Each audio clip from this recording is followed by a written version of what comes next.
Hey, what's up, everybody? You're tuning in to episode 0, number 5. My name is Mike Tony, and today I'm going to be your host. Next is... Yo, my name is Antonio. Um, you can find me. You just have to Google Senor Antonio, and you can find my DeviantArt and a whole bunch of other stuff that I've been putting up if you're interested in my artwork. And that's pretty much it for right now. Hello all, it's One Hero, writer and creator of Infinite the Journey, which is actually going through its first Kickstarter right now. So you can find information on Facebook by typing in Infinite the Journey or on its website of www.infinitethejourney.com. Thank you.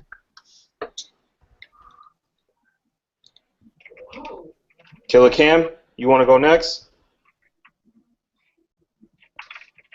Yo, Cameron.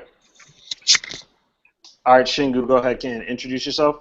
All right, my name is Shingo Amito. You can find me predominantly on shingoamito.deviantart.com. I am an artist and a writer, and right now my current project is a novel I'm working on called Brothers in Blood, which you can find on Wattpad under Shingo Amito. I got to jump into that Brothers on Blood, by the way. Hey, Cameron, Cameron, you ready to introduce yourself? He actually might not be there. There he is. There he is. Oh, it's my turn?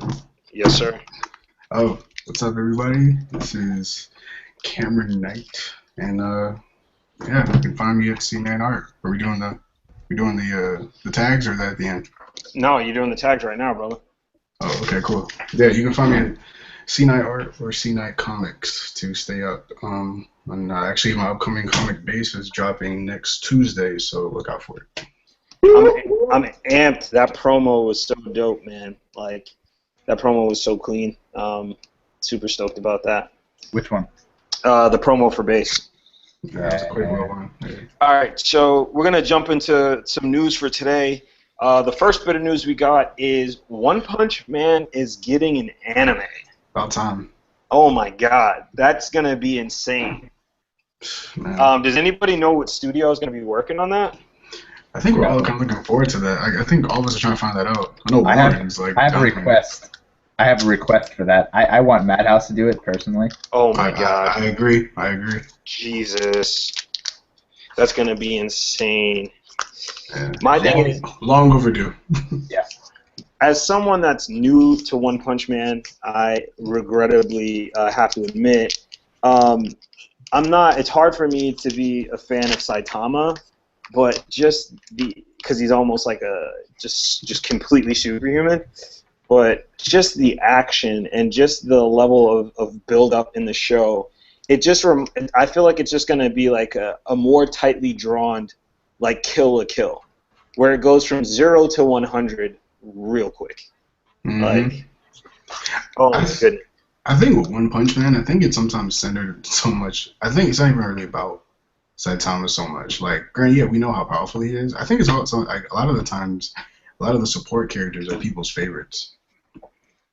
I think that's kind of like, I think Saitama's kind of just something, like, he's important, but I feel like his role is just, it's more funny at times. Kind of like how, he does, like, his demeanor, how he doesn't care really about much of anything. You don't really know what he wants or desires. But yeah, he's low on the totem pole, I guess, of heroes, but he's the most powerful. Like, that whole kind of just, I don't know, that gimmick to me, I think that's what it's really about. One of my favorite things to hear about the actual release of it was that Yusuke Murata himself was so excited that he almost broke code against the company to release it on Twitter. Woo! Wow. Like, he almost broke code. He was so happy and wanted to do it. And then also to know that one who wrote it originally is actually going to be participating in the production meetings for the anime. Wow. Whoa, I didn't even know that. That's so true. Like and it hit 2.2 million in November of 2013, and then on top of that, it hit 4.5 million, and that's when they said, okay, you know what, we have to greenlight this for an anime. It's getting to that point. Yo, I'm a grown man, but I tell you right now, if any story that I do gets turned into an anime, I will cry.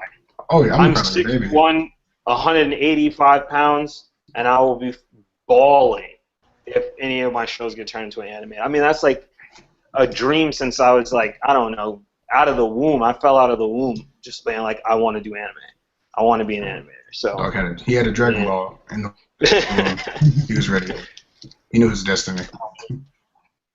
So, all right. So, One Punch Man getting an anime, super awesome. Like I said, I had to admit, I'm very new to One Punch Man. Even though I did catch up in the very beginning, it was hard for me. But I'm excited to see how they do the humor in it, and how they downplay Saitama when he's just kind of just like slouching around. Yeah, and you know, Gino or whatever. Like, I love his character because he's the character that's gonna have to like work really hard, and he has this barrier, a huge barrier, which is the fact that he's a cyborg. Like, he can't do a bunch of push-ups and get stronger, or like lift weights and get stronger. Like, he has to find parts or find a part upgrade. Like that. Yeah, an upgrade. You know what I'm saying? The only thing he can really get better at is his mentality. So. I'm excited to see where they go. Obviously, being caught up. Look forward to the voice actors, like who's gonna play who. Wow, that was gonna. I pray for a good English version, but I'm pretty sure I know I'm gonna be watching the Japanese version. Oh, of course, man. Of course. Come on, man. Crunchyroll better not disappoint me. They better get it. Oh, I'm sure they'll get it. I feel like. What studios do you feel like has some of the best voice acting? I don't know. I'm not very experienced with voice actors. I don't know if a studio could have a good voice acting cast. It's like voice actors aren't affiliated with studios, as far as I know. Yeah, they're a bunch of freelancers. So it's more like which voice actor is the best. In that regard, unfortunately, I don't know many of the voices. We spend all night doing that. Well, I feel like you know, like Genion or has like. When they have to translate into English, they normally have pretty good English actors. Like, they book pretty good people. Or Funimation books pretty good people. Like, I actually liked Full Metal Alchemist, the translation. Sometimes they do a good job. I mean, but more often than not, I mean, lately it's been getting better, but more often than not, it's not as great as the Japanese. It never is. I mean, yeah, because the natural language is always going to sound better. It's hard to sometimes convey that same emotion. Yeah. Like that same, like, you know, there's certain things that you just can't like you know, imitate. It's almost like trying to, I think, redraw something, like redraw a drawing. Like, it's really hard to, you know, replicate certain strokes or certain things or just that moment, that emotion, you know. Like, to me, like, personally, like, I can't, like, if Dragon Ball Z in English will always be better than the Japanese or anything else that I hear. I'm gonna be honest, that's just me. Yeah. Well, no. Okay, Goku's voice in Japanese was ridiculous. I think his manga was high pitched. Was better. Oh yeah, of course. He sounded like a child who had. Oh my god. And he was a grown man with a child. Like, come on. All right, guys, I think we're trailing off a little bit. I want to be able to get through this news segment real quick. So we're going to jump into the next topic for news, and I think I'm going to let Jay run with this. But Valiant Comics just got purchased. For how much, Jay? They basically were brought to the deal by a Chinese entertainment company called DMG, and they pretty much brought them a 9-figure deal of $100 million to pretty much turn their comic franchise lineup of Valiant Comics into a film slate. So now they're going to be doing exactly what Marvel is doing and what DC is doing, but with another company that has just as good stories. And they've been making stories for a pretty long time. So it's going to be a new, fresh, original take on the hero genre with a darker tone for some, instead of the bubblegum, we have to be Disney kid friendly, which is, I think, is a good thing. We need that. You like Superman? Huh? Oh. I said, you mean like Superman? Like who? Like Naruto? He said like the first one? Oh. Nah, but like the first Naruto? Yeah, I'll give you that. The first Naruto. Was Pit done under Valiant? Who? The Pit. It was like a comic. I think so. They're more known for like Bloodshot and Ninjak and Exo Man Wars and stuff like that. But they got a lot of really good like nitty gritty Watchmen, Sin City type stories and stuff like that too. Nice, nice. Wait, what? I'm sorry. Who was that again? What was the name of the company? Valiant. Valiant Comics. Yeah, there you Okay. can find. I'm not. I gotta get more familiar with them. I don't Yo, know is much about Valiant stuff. Comics American company or somewhere You else? know, as a publisher, I don't know what Valiant Comics is. I'm gonna shasta myself and cheat real quick. You know what's funny is I was hugely into Valiant Comics when I was younger They because are American. all my brothers they like a lot of the mainstream stuff. So we had X-Men and like Spawn and everything else like that. And because they were into that and they kind of excluded me a little bit, like I always got into side stuff. So I was always into Image, and I was always into like into Image, into Valiant. There was a couple of things that had shown on MTV that came out as comics that I ended up getting. And yeah, it's crazy that you know what's funny is like at least for me because I jumped into manga, that hasn't been as relevant to me. So it's like Valiant kind of fell off the map. I didn't even know that they were still working and doing something. Exactly, and that's why I think it's pretty good that they did that. Like people don't even know that Valiant Comics was behind Killer Instinct. Oh wow. Yeah, acclaim comics. So, That's super dope. Yeah. I didn't know that at all. Killer Instinct was one of my favorite games too. That's insane. Oh, heck yeah, that's a classic for me, man. But it's like, and they're going to be real, Super like, cool. action. They're going to be like real life films. Like, you had the only people that were doing that with DC and Marvel. Then you have people like Image, you have IDW, Boom Studios, Dynamite, Monkey Brain, Oni Press, Viz, Valiant. I would love to see IDW. what's that Scarecrow comic off of Image that you introduced me to, Jay? Oh man, Rumble. Rumble. Oh my god, bro. I would love to see that joint. That joint is actually a really cool story. Really cool story. Yeah, like even the indie comic Sex Criminals. That's about to get its own TV show. Oh, I don't know about that one. Sex Criminals. Where they have intercourse, and then after they have intercourse, that allows them to slow down time to commit robbery and crimes. What? What? That's a good excuse. Yeah, it is. That's a good alibi. Yeah, it's a good excuse. Like, look, baby, we gotta do this so we can make this money. You know what I mean? That's insane. I honestly, like, I guess I have to get back into Western comics. I'm gonna be honest. I definitely fell out of it a little bit because I was like in that era when I was really into comics. It was so predictable. And as the years have gone by, from what I've heard from other people, is that Western comics has definitely changed because they like the viewership has now gotten older. So they're writing for an older audience. You know what I mean? They're really like, they're really starting to like widen their range. The same way video games are, because now people who are playing video games are in their 30s and 40s. So I got to get back into Western comics and really just like, and really stay away from the basics and the normal stuff, and try to look at things like that. And to add on to that, and that was something that I was kind of trying to bring up last night, was that I got so caught up into the manga inspiration and genre itself and anime alone that I made Infinite my first story when I didn't even really think to myself that is for a certain core group of people in the world that I have to find a way to connect to. And the only reason why animes or manga ever really ever take off is after the story has taken place and it's in the middle of the story. Nobody went to read One Piece. They thought the beginning was boring. But when they heard about the middle or the Marineford arc, everybody went running back to read it. And me and our fellow podcaster Warren talked about it. When we get to our Marineford arcs, that's when we really expect the story success to shine true, because that's when people are going to do that. And right now with Western comics, I feel like that's where I want to take my next storytelling ability to. One, because I'm American. Two, I'm in the West. And three, it has a mass appeal that can get your story off the ground quicker because it's a universal idea. You know what I mean?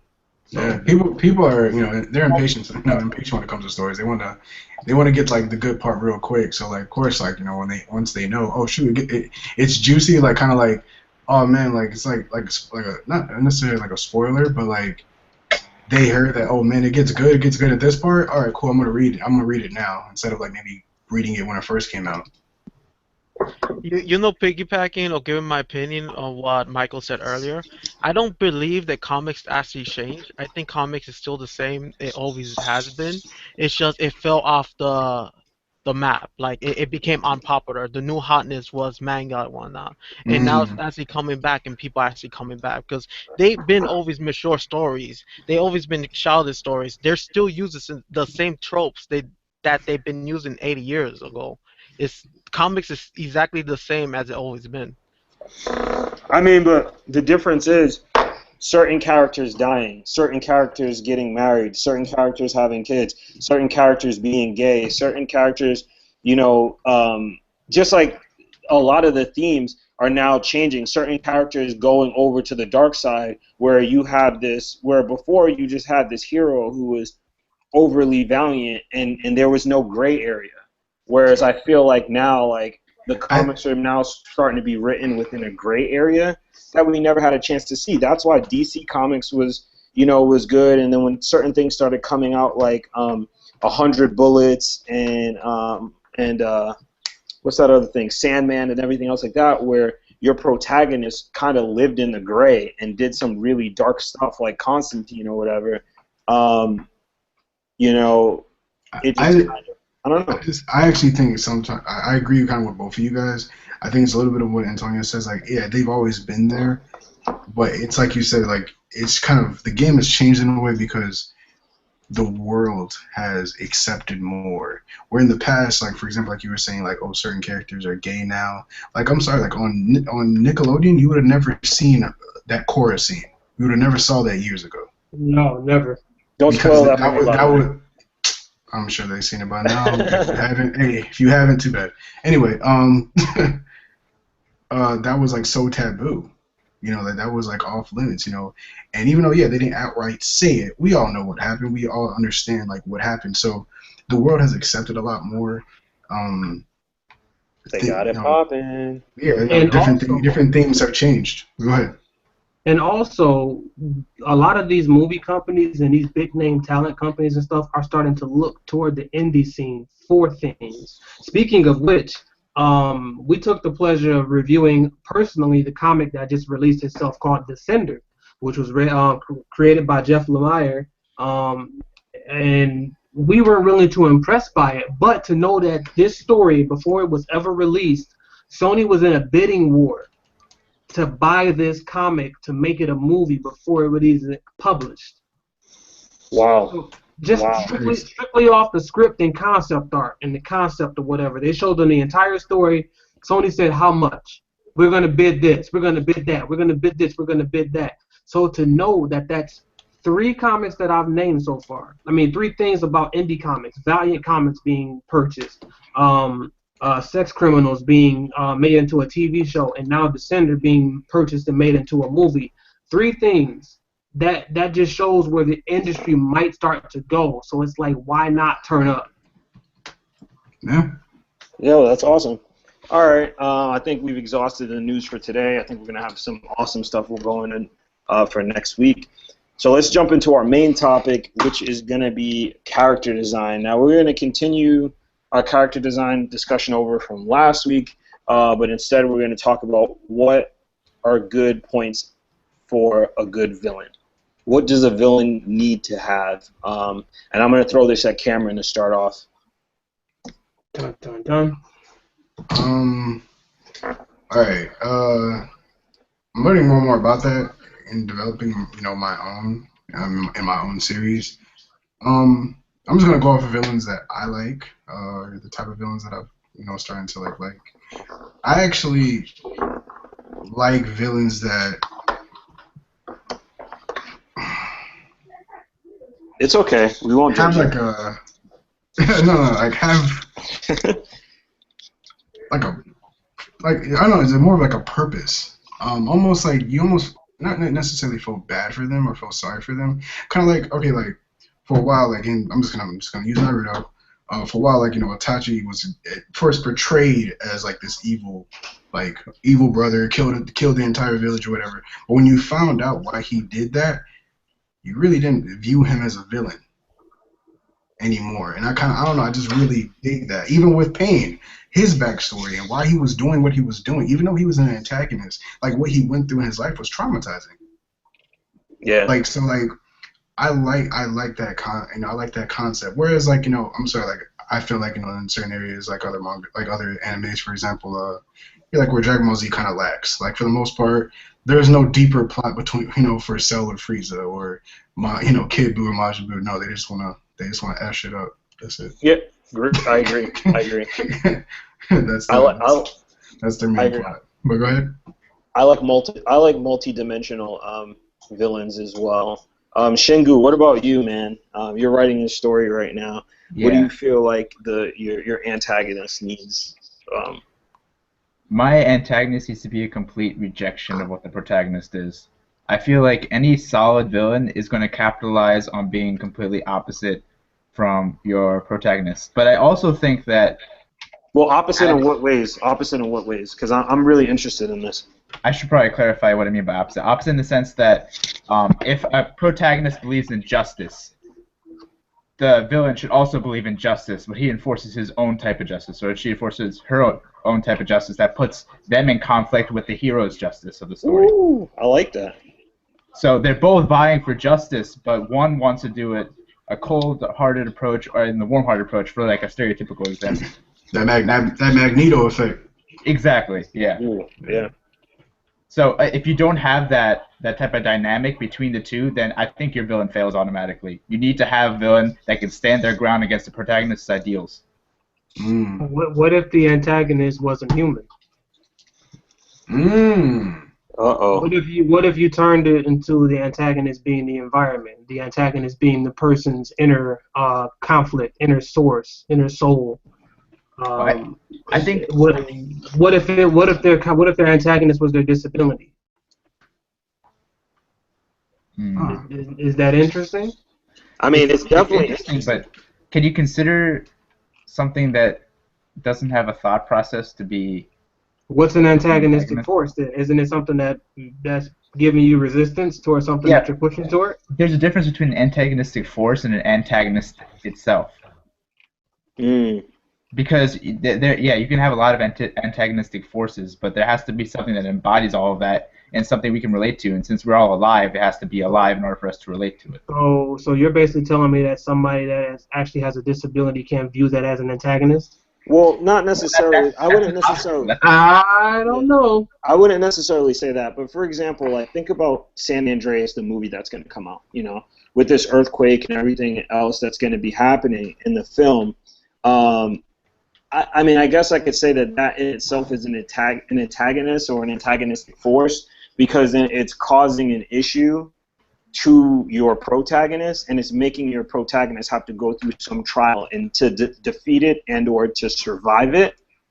And it brings a thought to mind that an antagonist needs to have an unbearable force to it.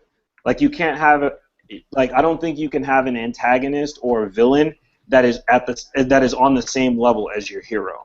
Like your villain has to be leagues above your hero, and your hero has to climb up to meet them in whatever aspect it is. Whether it's like, your hero is a chess player and he's playing against the best chess player in the world. You know what I'm saying? Or your hero has to survive this crazy earthquake, and now your hero is in conflict with like, do I save other people or do I save myself? Do I sacrifice somebody so that way I can save 100 people opposed to just saving one life? Like, what are these dynamics and crazy things that the protagonist has to go through? That's a really good point, man. And honestly, like, it just makes me rethink a lot of stories I've been thinking about where I can make my story more multi-dimensional with an antagonistic force as well as an antagonist or a group of antagonists or whatever against my heroes and stuff. I think go for it. I just think that it'd be cool to have a good blend of both. Like I really like the angle that Jay's speaking about, that the antagonist doesn't have to be always a physical person. It could be their environment, what they're going through, a fear that they might have, a disability or whatever. But I also do agree that within that you still need to have something physical, a physical person that they might have to it's almost like at that point you have two antagonists. So to me, it just makes it better. It just gives the story more layers. That's all. I have a question for you guys, because you guys were raving about One Punch Man earlier. Yes or no? Yeah, What is the antagonist in One Punch Man?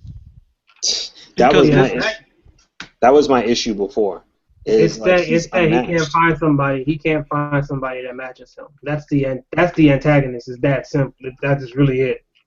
I but really think yet he's you just trying to guys, find purpose. Me personally, I think he's just trying to not purpose, but like trying to like Jay said, he's trying to find somebody that's that's worth fighting or whatever. But I think kind of finding like okay, at the beginning, yeah, he was training, he trained, he got to this level. Now it's like, oh, okay, now what the heck do I do now? I'm the most powerful person, I guess, ever. So I think it's just kind of like him trying to find some excitement. I feel like if he's a superhero going through like that like a life crisis, trying to like find purpose in his life or something. I don't like Yeah, he's going through a midlife crisis to try like to a become midlife a crisis. hero. Exactly. That's the antagonist. That's the antagonistic force behind it. But apparently, it has to be something physical too. So I don't know what. But I that's mean, really that's the obstacle he's trying to overcome, which is the antagonist. I thought that's what it. I mean, you can blend the two. You don't. It doesn't have to be separate. yeah, and you know what? I don't know if the story was written to have a proper antagonist. Maybe the way the story was written, like, I mean, that could be the thing that's setting it apart, and that we don't even realize. But underlyingly, we've just been hit with this That's what I just said. realization That's what I was that just saying. there who's is no we? protagonist. Huh? Who's we? Oh, sorry, me.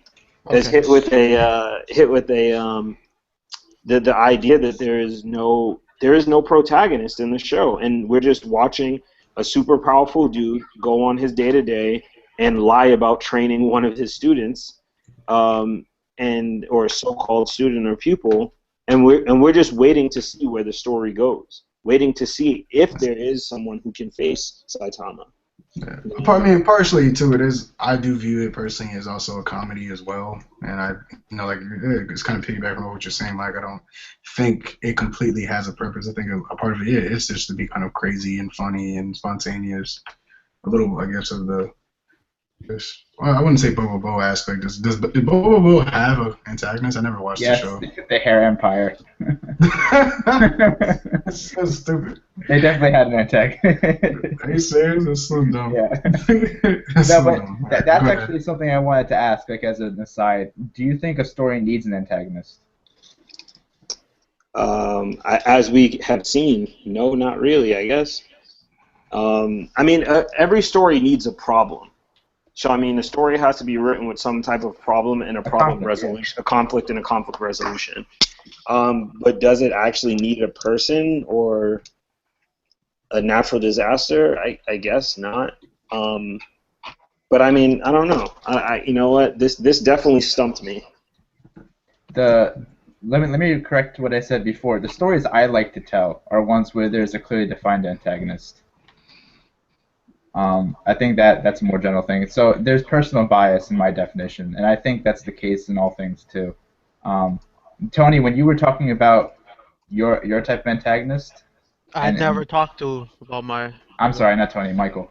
I say, I was like, damn, when did Tony All do that? I must have missed that. You're All talking right, about your for all type the of- podcasters out there, my name is Michael Tony, so me and Tony get mixed up all the time. Sorry about that. Yeah, my bad.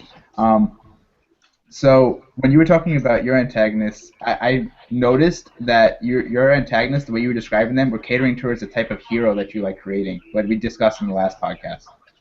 Yeah. So, Yeah. so I guess it's just inherently like the types of things we like to do as creators are the types of things we're going to consider an antagonist to be. Absolutely. I think that shows that you're just limiting yourself, because just because you like something doesn't mean that you can't have knowledge about other stuff in that same topic or that same point of view. Because I'm there's not. always different point of views. But go ahead. No, I'm not saying that my way is the only way. I'm just saying that the way I write has manifested itself based on what I like, pretty much. Mm-hmm. Yeah. And Tony, that's a good point. Like in design, when I was going to school for design, the first project I did, I was like, my teacher asked me why did I do this, and I was like, oh, because I like it. And he was like, nobody gives a F what you like. And he's like, does it work? You know, does it work for the design? Does it work for the company that you're designing it for? And so that's a really good point. Like, you can't just always focus on the things that you like. The more you learn and the more you add to it, you might need to give your story something to grow that might not be something that you would that happened last night, Mike. Yeah, actually, that's what I did to myself last night. I brought my story concepts to the guys and heard what they had to say, responded, and we went back and forth with our differences, our ups and downs with it on my story, because just because it's something that I like or I think is dope doesn't mean anything, because, I mean, even the questions that I sent to Amit, they were very good questions, because if you think of a very high concept for a story, the one thing you have to think of is the idea behind it. Is it universal? Is it going to have any kind of way of being universally related to anybody or a certain amount of people? And that needs to be there, regardless if you like it or not. Mm-hmm. That's true. That's true. Tony, you still got some more stuff to add, right? You got cut off. Well, I haven't said what I like in my antagonist.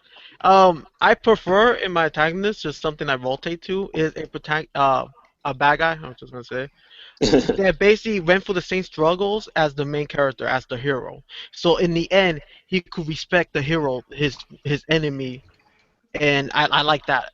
I like villains that have to struggle to get where they're at, and basically went for the same journey as the hero, but ended up in a different place.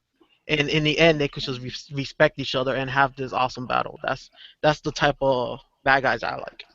Can you give an example of somebody who's done that before? Yeah.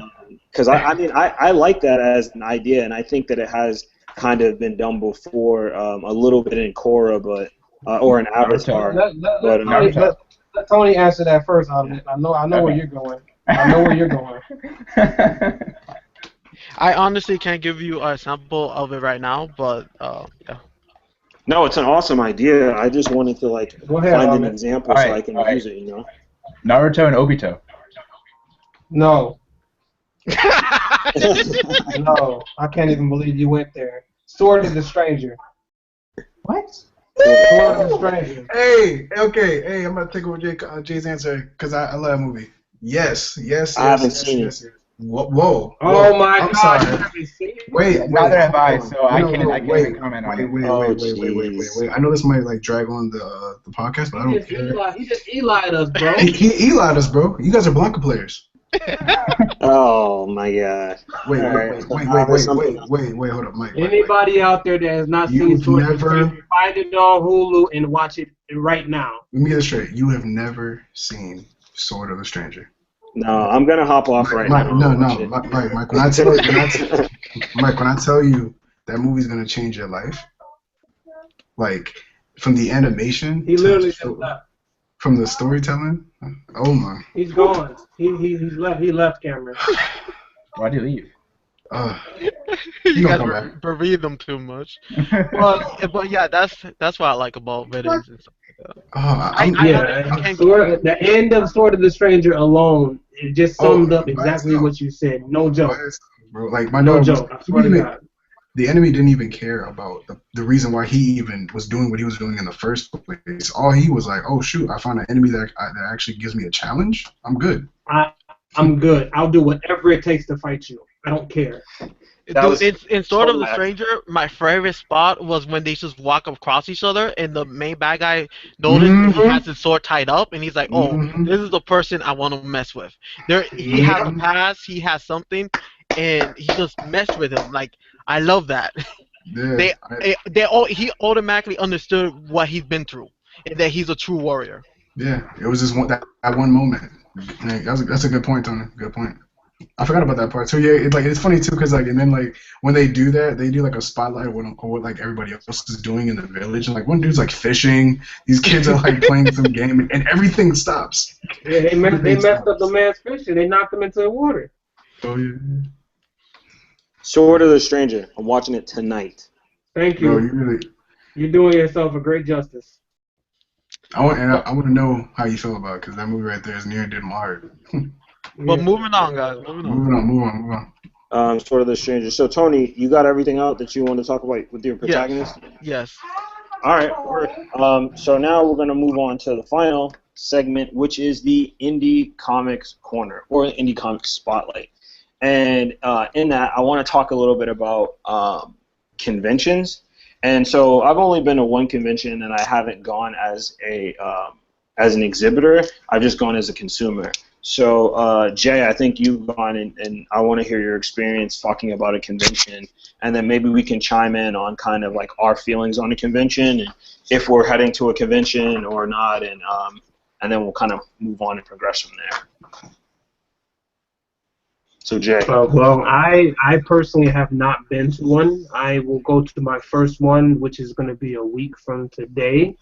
But I always just wanted to share information for us as indie comic creators and then other indie creators out there that may listen that I've watched a lot of people become a lot more successful by taking their work off of digital art offline and taking it into the conventions and cons.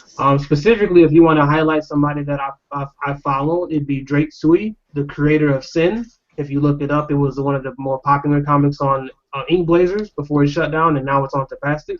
But his Tumblr is filled with people that have followed him from cons, and he's even had people such as Peter Dinklage with other Game of Thrones actors that have bought his artwork that he's done fan art from Game of Thrones.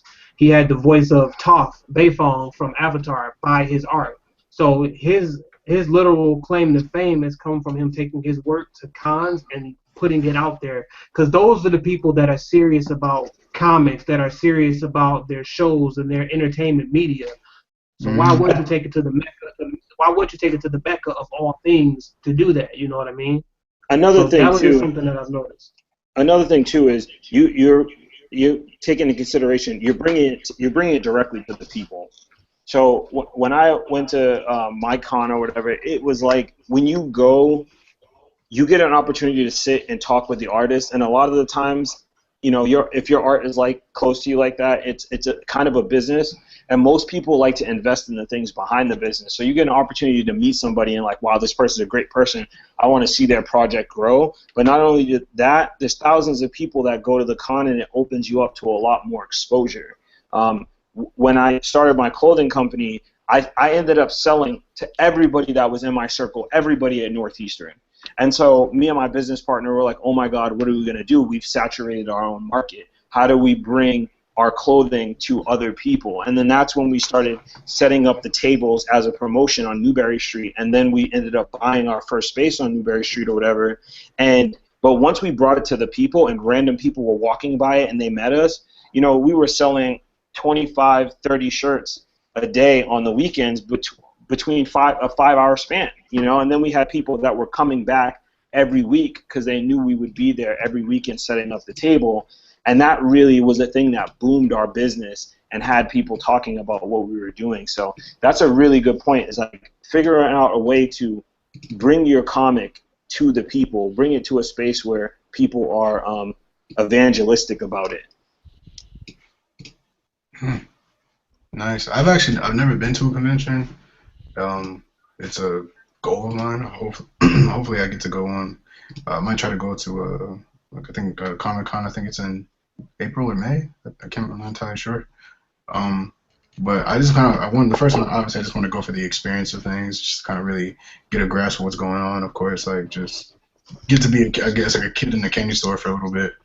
But Yeah, I mean, what's up? No, keep going. I was just gonna say it feels like home. They really do. Oh, awesome, man. Yeah, I look forward to my first experience, man. I really do.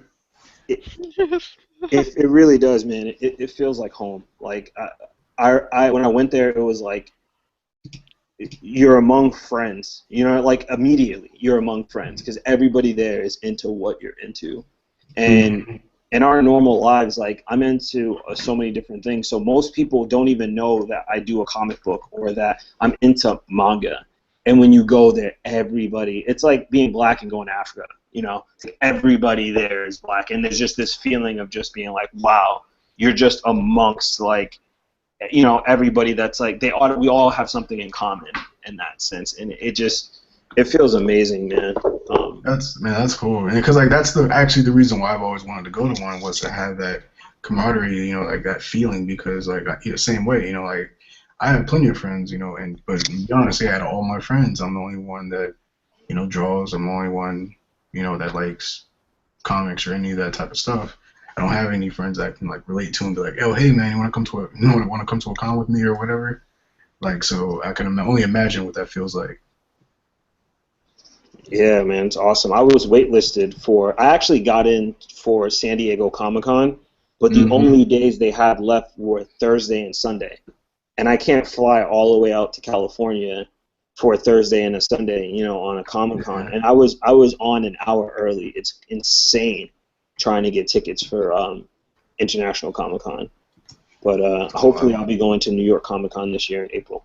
So nice. Stoked about that. I might meet you there. Woo! All right, Shingu, we gotta meet up, man. Shingu, Yo, are you guys serious? You guys telling me I have to go to New York? God, man. I'll be there. Family. Yo, Tony, man. I have one in Orlando, so. Yo, Tony, man, there's I got vacation time. I'll go. I got an airbed here, man. I got an airbed and an ill sleeper couch, dude. So you don't gotta pay for a hotel, man. Oh, yeah. I don't mind sitting with Tony. So hey, you guys are welcome, man. You guys are welcome in my home in New York, and we're not too far away from the New York Comic-Con convention area either. So that is awesome. Interesting, man. Shingu, have you been to a con? I have not. There's actually, I think, 2 in my area: Animazement and then Anime Next. Okay. And then I have Otakon pretty close by as well. I'm in the Jersey area, so. Otakon. It sounds familiar. In Maryland, Baltimore. Oh, it's a con I definitely want to go to. So like when so after I went to my first con, I was basically like, it was almost like a drug, right? So I went back and I just went online and I'm like, cons, Comic-Cons, whatever cons I can kind of get in. And I was jumping from sites to sites, and I saw this one con called Dragon Con in Georgia. Yeah. And that looked so sick. They do a parade, dude. And like they bring out the original Batman car, they bring out the original Ghostbusters car, like the after party to it is supposed to be insane. Like it's supposed to be huge, but like not so many people know about it. I gotta send you guys a video of it. It looks amazing. Yo, do any of you guys plan on going to Comic-Con as a business-wise trip, or just for pleasure? I wouldn't mind to, because I actually have access to getting the tickets and stuff. I just never had anybody to go with. And especially you could get like physical copies of Infinite and sell it there too. Well, yeah, just that or any other stories that anybody would have. Like I mean, it's always been a smart thing where if you can find that one person that will go, you kind of give them the money and the files and let them print off your stuff for you and take it with you. Like it's nothing like spreading stuff around. That's where I was getting at earlier with the lack of support with indie comics or just indie people in general. Like there's so many ways out there to get noticed and get the word around, and it makes no sense. It just makes my head spin. Yeah, because I've been noticing a lot of these indies or web mangas and whatnot, they should stay in their little circle of like friends or the community that they know, and they don't expand on it. They don't. It's more like a popularity or it's just a game to them. As much as I hate to say it, Ink Blazers was that one thing, man. They had so much potential where they could have spread out and took so much stuff. Honest to God, truth, Tapastic actually takes some of their artists' work with them to Comic-Con. Wow. And they put it up on TVs. They put it up on display. They print off little buttons with your character on it if you're one of the top comics. And they take this stuff and they give it away to people. That's unreal. That is. I mean, that's amazing. More people need to do stuff like that, man. Like it's like, yeah, I mean, it's just basic exposure, man. Like it doesn't matter how good your stuff is. If nobody sees it, nobody cares, man. You're not going to make any profit off of it if no one sees it. If you only stay within your little small community, you're gonna die. It's gonna die quick. It might be hot for a second, but go ahead. Also, that's a great segment to like in these comics, as you go into having a competition among each other versus coming together and lifting each other up. Because I Mhm. feel like a lot of these indie comics, they just tear shut it down, or I'm better than you, or it's just more like a competition versus a community Yeah, helping each other because and whatnot. unfortunately, it's like it's within the name, indie comics, independent. A lot of these dudes are young, young creators or whatever. They kind of feel like, oh man, I did it on my own. I don't need anybody else. Like I don't need any help. I don't need any friends. I'm just gonna do it my way because this is my comic. But they need to understand that there has to be a sense of a community there in order for it to thrive. There's several different things too that you guys just all brought up that just legit made my head spin, in a good way. When I did Annie Moles or whatever, when we did the first store of ours, it was a collaborative store. So we had other brands in there. Our brand was just the premier brand, and we gave them brand nights. We gave them a large space that they can, do any type of display that they wanted. And whenever we got interviewed by like the Boston Globe or the Herald or something like that, they'd be like, "Well, aren't you afraid of like competition?" And our whole thing was, there is no real competition. Like somebody who came in to buy my article of clothing might buy sneakers from another place, or might buy a hat or a T-shirt from another place. But we all bring in our own demographics. We all bring in our own groups. With Jay's Kickstarter and me, I post Jay's Kickstarter every day, right? And I'm hoping that my circle will start to.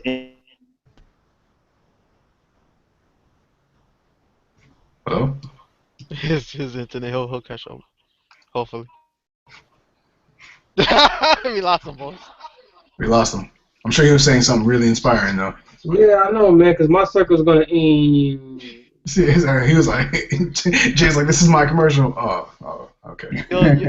Yo, Jay, That's what happened. do you have anything to add about the webcomics community? Well, yeah, because I've watched a lot of top people get to their spots and then sit there. Like this is the exact. This is very universal idea. Especially with writing Infinite, they got to the top and they became complacent. They didn't look around and see what else they could do, or if they could inspire, or if they could teach, or tutelage, or whatever. They don't do anything like that. They were doing it on their way up, and then they stopped because, like some rappers, like 50 Cent or Lil Wayne, everybody liked those guys when they were coming up because they were hungry. They wanted that fire. They had that fire. They had that passion in their stomach. And then they got to the top, and they're like, "Oh, I'm just a fat lion sitting on the throne. I'm okay with that."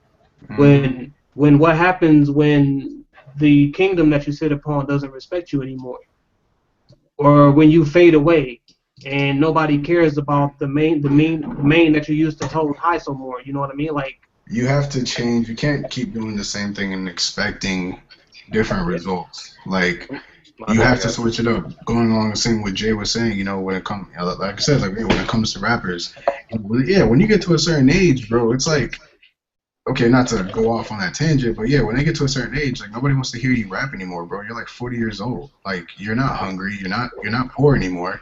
So it's the same thing. Like you have to switch it up. You have to switch your game up. You have to do something different, get better at it. Same thing with indie comic creators. Yeah, you might be hot right now. You're doing good, but you have to find a way that you can progress your comic, take it to the next level, and get it bigger if that's what you plan to do for the rest of your life. Well, Yeah, I'm honestly surprised that there's a handful of famous web comics that are pretty much famous and becoming successful. I'm really like surprised that they don't make a circle among themselves and make their own web magazine and just keep growing and whatnot, using them as the center. Like they should be a handful of little companies popping up Mhm.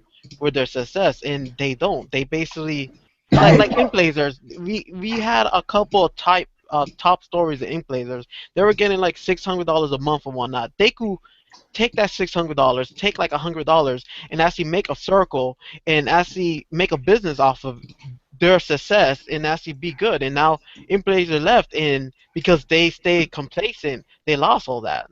When yeah, they they, I mean, had the perfect platform to actually do something great and I mean, have they didn't something do that could anything with their support them in the time. future. I mean, a lot of it too. Sometimes it goes back to what we were saying. Like being comfortable in doing something that you're not used to. A lot of them are like, oh man, I just want to draw. I just want to create my comic. I don't care about the business aspect. I'll let Ink Blazers do it because, you know, they're paying me $600 a month. I'm fine. I don't need to worry about anything. But when the Ink Blazers crash, now they're desperate. They're like, holy crap, I might have to get a job, a real job. Well, then you should have been taking advantage of the opportunity while You had had it. a very prime advantage and situation, and you could have capitalized on that. And they didn't. He So now did.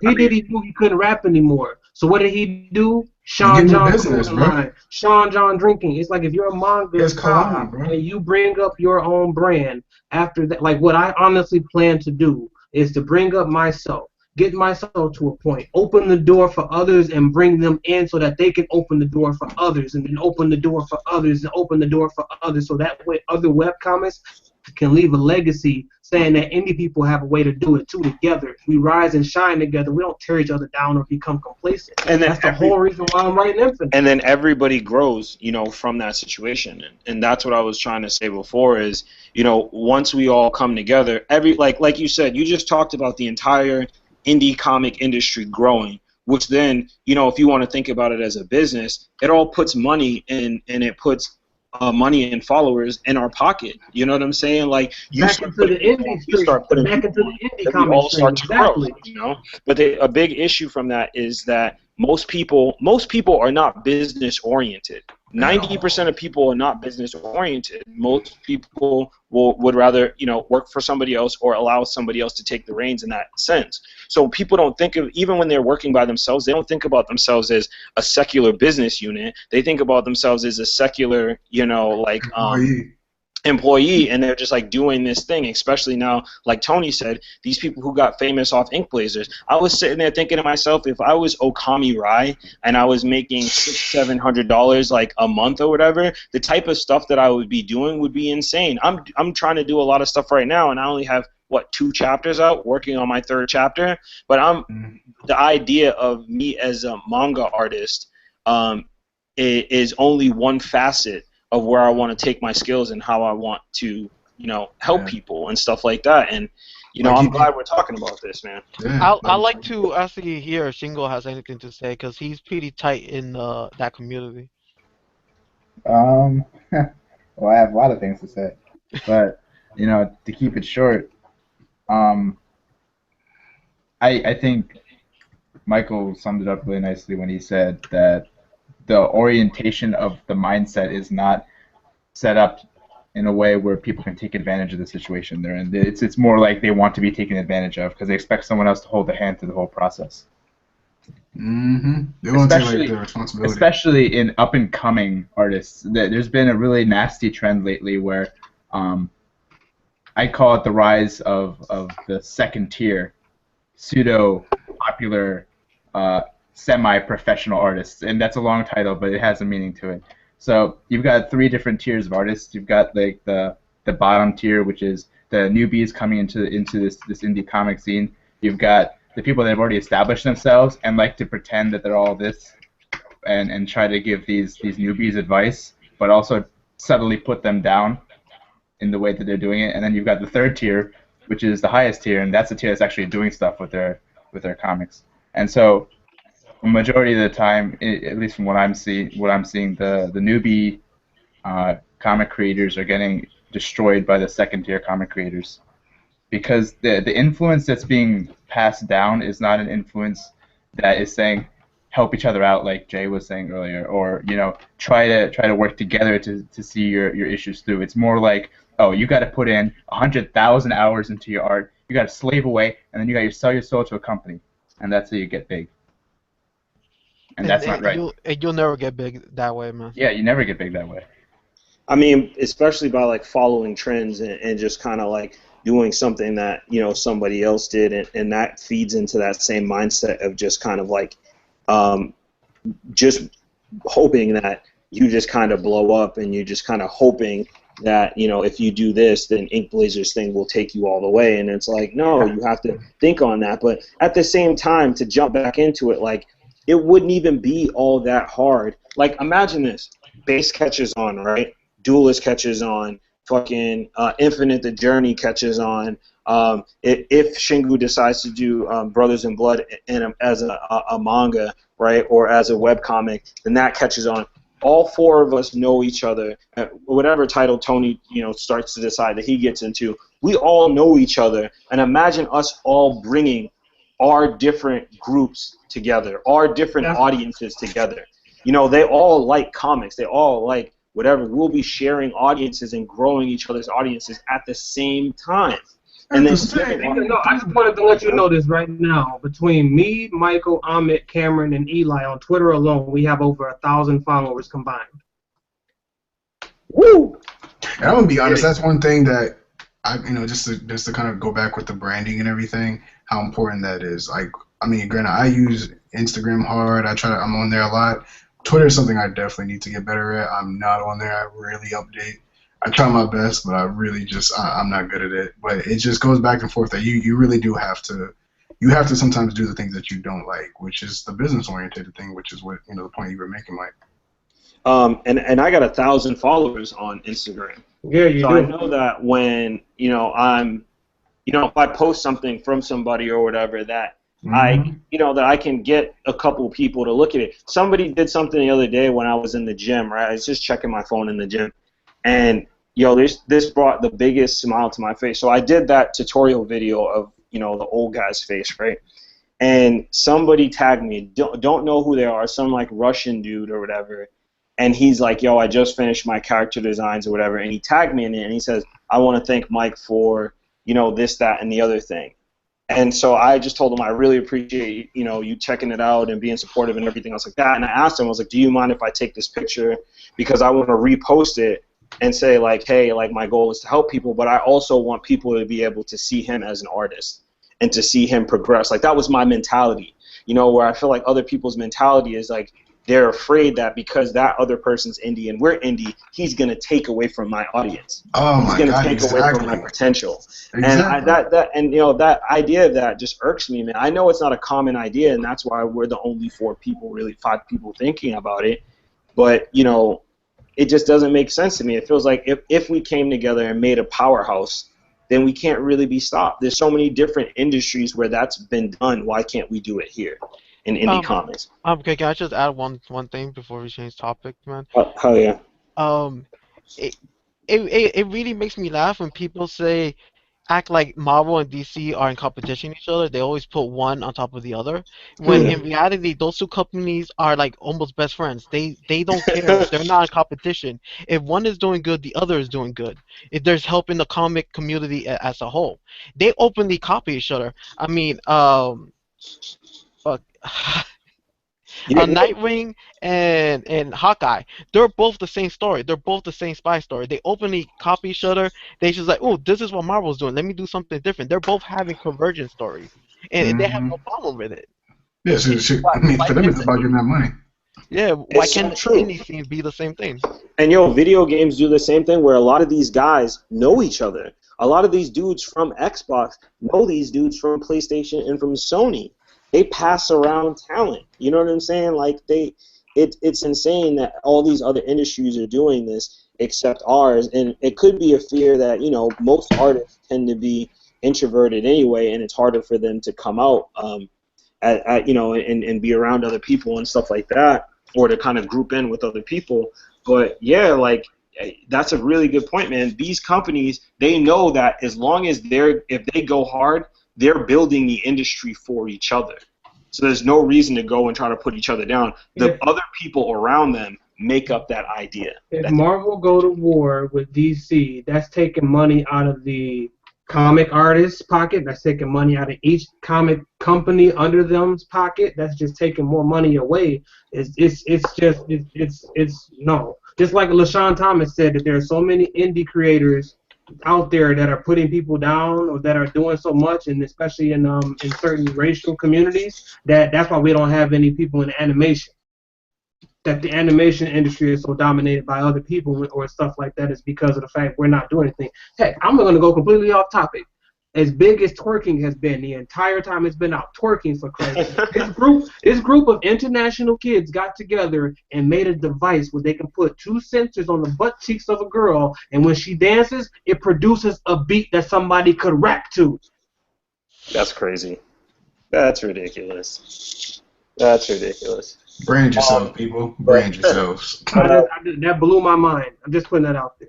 But we're gonna switch on to our last topic very quickly, and we're just gonna go through, starting with Shingu. We're just gonna go through and talk about any new indie comics that we've read recently that we want to just give a shout out to, have people take a look at, or have and look out for. So Shingu, we're gonna start with you. All right, so I don't know if anybody's heard of this, but I've recently finished getting up to date with the comic called Z Forever, by a guy named Mark Raid, and it's really good with the characters, and the story is interesting enough to keep you connected to it, and I think that's a good comic to read if you guys are interested in checking out. A comic that's shonen oriented, but has a lot of supernatural, mythological, and kind of religious beliefs tied into its story. All right, cool man. Tony. Nah, I can't remember any names right now, so you can just skip me, man. All right. What about movies or anything you've seen? Nah, just skip me, man. I'm not good enough. I'm done. Cameron. All right, bringing out the list. Let me stop. No, well, of course, yeah. The one that I think people need to check out is it's a comic called Vibe, by Dan. Cannot remember his last name. It's some crazy name. You can check it out, I think, via hiveworks.com, but he also has his own website, just vibecomic.com. But it's pretty much like it reminds me of like a Shaman King in a way, but not. But it deals with voodoo, deals with like, I don't know, it's like it's just a really cool ride, man. The dude's like colors, his line work, his style, everything about it. It's just a really fun story to read. Yeah, I got into Vibe, so I agree with you. Huge fan of that. What about you, Jay? Where does the list start? Man, Not saying, man, Jay about to kill it. you got My 8-Bit Story by a creator called Jose Garcia. Very underrated story that was drowned out in Ink Blazes. You've got Alkalite Hunters by Lord of LOL. You've got Gun Trick. You've got Hey, save some for next week, man. Space Pop. There you go. That's one. I just got into Space Bop too, actually. Space Pop is just starting out, but yeah, I definitely recommend you guys check that one out and show it some love. And for me, finally, there's only two, just for this segment, and they're made by the same person. And I don't know what you guys' opinions are about that, but one of them is Monster League Baseball, and that's made by Mikhail Dingle. And, I'm actually excited to see where it goes. There's only been, I want to say, like 2 chapters of it out. And it's basically about this kid who gets sucked into this alternate universe where, like, baseball is, like, the most popular thing on the planet. But the baseball players are all these creatures. So he gets pulled in with a couple of other teens from all over who have their amazing potential in their world. And then now they're kind of set at the bottom level in this other alternate universe, and I thought that was really cool. And the other one is I'm Metallica. sorry to interrupt you real quick. Yeah. Yo, Cameron, you muted, Cameron. Just letting you know. Go ahead, man. And the other one is I think it's Metallica Lux Nova.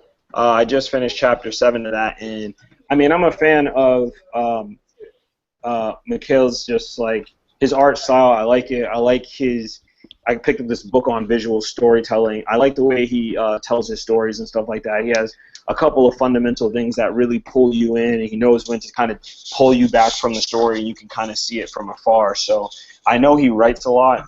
If you're a type of person who likes to read a lot in a manga, you'll definitely really like it. If you're a person who's not a huge reader in the manga, you'll definitely like the artwork. So check out Mikhail Dingo's 2 of his projects.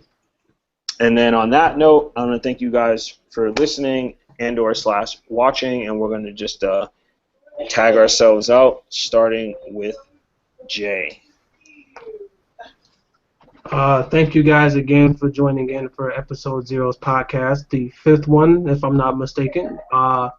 Again, Infinite the Journey is going through a Kickstarter campaign right now. So if you guys would like to check it out, you can search for it by typing in Infinite the Journey on Kickstarter or following for more information on infinitethejourney.com. Thank you guys and have a great night. I appreciate it. Yo, my name is Antonio Delacruz. If you're interested in see some of my artwork, you could just Google Senor Antonio or one word, and you'll be able to find my DeviantArt and a whole bunch of other places that I posted. Later on, I'll be coming out with this awesome manga that I hope you guys will enjoy. It'll be really fun. So, yeah. Killer Cam. Oh, sorry, I thought I was Shingus. Yeah, my name is Cameron Knight. Again, I have a comic dropping Tuesday of next week called Base, and I hope you guys all check it out. It's going to be available on Tapastic, and if you want to stay updated with that, you can follow me on Instagram at CKnightComics. And I am Shingo Amito. You can find me primarily on shingoamito.deviantart.com. I am an artist and a writer, and I'm currently working on the written novel Brothers in Blood, which you can find on Wattpad under Shingo Amito. Finally, I'm your host for tonight, Michael Tony. You can find a lot of my artwork at Mike Tony Design, MikeTonyY Design. And I just started a YouTube channel that will help me pass on any knowledge that I have learned. So thank you guys for watching again. Hope to see you next week. Peace.